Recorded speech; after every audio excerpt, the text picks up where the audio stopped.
Isomers क्या होते हैं, इनको हम शॉर्ट फॉर्म में बोलते हैं cis trans isomer. Cis trans isomer, ठीक है। ज्योमेट्रिकल आइसोमर्स क्या होते हैं, सिस ट्रांस आइसोमर होते हैं, ठीक है। इनको सिस ट्रांस आइसोमर किस लिहाज से बोलते हैं, लेट्स सपोज एक हमारे पास, मैं आपको फार्मूला बताती हूँ, C double bond CH3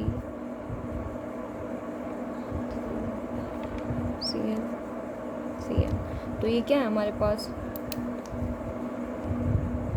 2,3 dichloro butene, ठीक है। ये किस चीज़ का फार्मूला है, 2,3 डाइक्लोरोब्यूटीन का फार्मूला है। इस पे देखें, अगर हमारे पास सेम साइड पे हमारे पास सेम एटम अटैच हों, सेम जो है ना मॉलिक्यूल्स हमारे पास अटैच हों, सेम एटम अटैच हों, ठीक है, तो वहाँ पर हम बोलते हैं कि ये हमारे पास है सिस फॉर्म, ठीक है। अगर हमारे पास देखें यहाँ पर सेम साइड पे हमारे पास सेम एटम अटैच हैं, ठीक है, यहाँ पर भी हमारे पास सेम साइड पे सेम एटम अटैच हैं, तो यहाँ हम बोलेंगे ये कौन सी फॉर्म है, सिस फॉर्म है, ठीक है।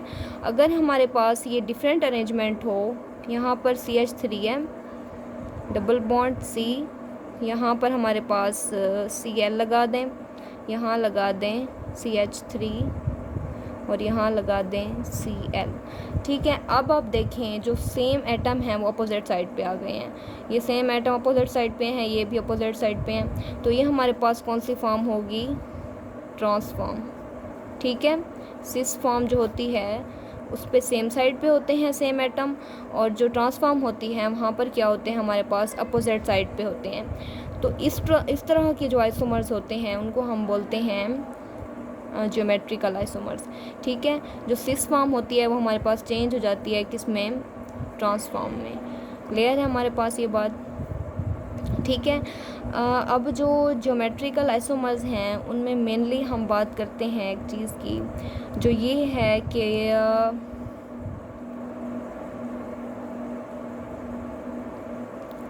इसमें जो है डबल बॉन्ड मस्ट होगा, डबल बॉन्ड मस्ट, ठीक है।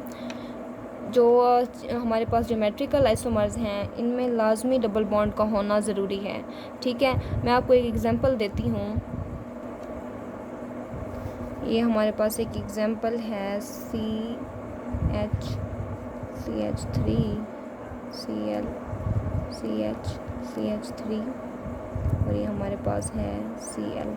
अब मेरा आपसे ये क्वेश्चन है, यहाँ पर आप देखें एटम जो है हमारे पास क्या है, सेम साइड पे हैं यहाँ पर, तो मेरा आपसे सवाल ये है कि बेटा क्या ये हमारे पास सिस आइसोमर होंगे, क्या ये हमारे पास सिस फॉर्म है, तो आपका जवाब होना चाहिए नॉट, ठीक है।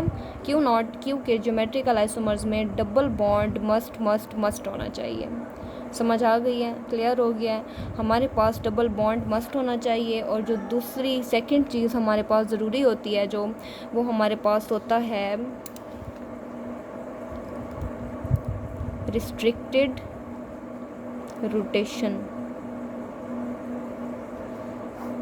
रिस्ट्रिक्टेड रोटेशन का मतलब होता है कि जो डबल बॉन्ड होता है वो हमारे पास रोटेट नहीं करता, ठीक है। किस वजह से रोटेट नहीं करता, आप देखें ज़रा, ये डबल बॉन्ड ये हम देख रहे हैं, इसका मैं आपको अगर स्ट्रक्चर बनाते हैं तो ये देखें, ये ऐसे बनेगा, ये ऊपर ये डबल बॉन्ड की वजह से एक हमारे पास पाई बॉन्ड आता है, और ये हमारे पास एक और कार्बन है, ये स्ट्रक्चर बन रहा है, ये पाई बॉन्ड है हमारा, ये यहाँ पर ये हमारे पास ये एटम अटैच है, ठीक है। ये हमारे पास क्या हो गया, यहाँ पर ये हमारे पास सिग्मा बॉन्ड है, ये सिग्मा बॉन्ड है, ये कार्बन के साथ ये वाला सिग्मा बॉन्ड है, ये भी इस कार्बन का सिग्मा बॉन्ड है, ये इस कार्बन का सिग्मा बॉन्ड है, ठीक है। तो एक हमारे पास यहाँ पर डबल बॉन्ड में एक पाई बॉन्ड इस कार्बन पे होगा, एक पाई बॉन्ड इस कार्बन पे एग्जिस्ट करेगा, ठीक है, क्लियर है। तो हम क्या कहते हैं कि जो पाई बॉन्ड है ये हमारे पास बॉन्ड बनाता है ना, पाई बॉन्ड इस तरह जुड़े हुए होते हैं दो कार्बन्स में, तो ये इसकी जो रोटेशन है वो हमारे पास होती है रिस्ट्रिक्टेड होती है, ठीक है। डबल बॉन्ड की रोटेशन रिस्ट्रिक्टेड मतलब डबल बॉन्ड मूव नहीं करता, ठीक है। अब आप कहेंगे कि डबल बॉन्ड क्यों नहीं रोटेट करता भाई, इसकी क्या रीज़न है? तो आप देखें ये वाला कार्बन और ये वाला कार्बन, इनके जो पाई बॉन्ड हैं वो आपस में क्या है, अटैच हैं। आप इस कार्बन को इधर ज़रा रखें और इस कार्बन को मूव कराएं, इस तरह मूव कराएं, तो देखें यहाँ से ये वाला बॉन्ड ब्रेक हो जाएगा ना। इसके साथ ये जो पाई बॉन्ड बना रहे हैं, दो कार्बन एटम पाई बॉन्ड बना रहे हैं, एक दूसरे के साथ लिंक कर रहे हैं। जब आप इसको रोटेट कराओगे, इस तरह पकड़ के आप रोटेट कराओ इसे, तो ये वाला बॉन्ड ब्रेक होगा या नहीं होगा? हो जाएगा ना। तो इसलिए ये हम कहते हैं कि डबल बॉन्ड यहाँ पर ज्योमेट्रिकल आइसोमर्स में लाजमी रिस्ट्रिक्टेड होना चाहिए, वो मूव नहीं करेगा, ठीक है। लेकिन जो हमारे पास सिंगल बॉन्ड होता है उसमें सिग्मा बॉन्ड होता है, पाई वाला तो कोई काम ही नहीं है उसका। ये वाला बॉन्ड उसमें क्या करता है, होता ही नहीं है, ठीक है। पाई बॉन्ड, ये पाई बॉन्ड की अरेंजमेंट होती है ना, हम इस तरह पाई बॉन्ड को शो करते हैं। लेकिन जो सिग्मा बॉन्ड होता है उसकी अरेंजमेंट इस तरह होती है। आप ज़रा करके देखें, आप इसको आप रोटेट करें, ठीक है। जैसे कोई रस्सी, इसकी एग्जांपल मैं आपको दे देती हूँ, कोई रोप की रस्सी की, ठीक है।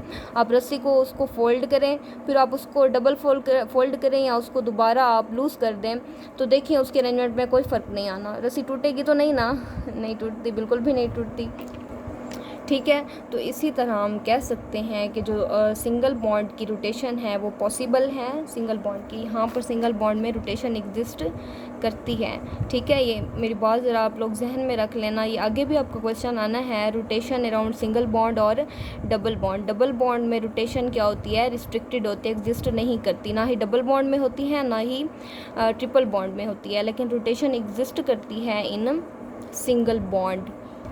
तो इसकी मैंने आपको वजह भी बता दी है।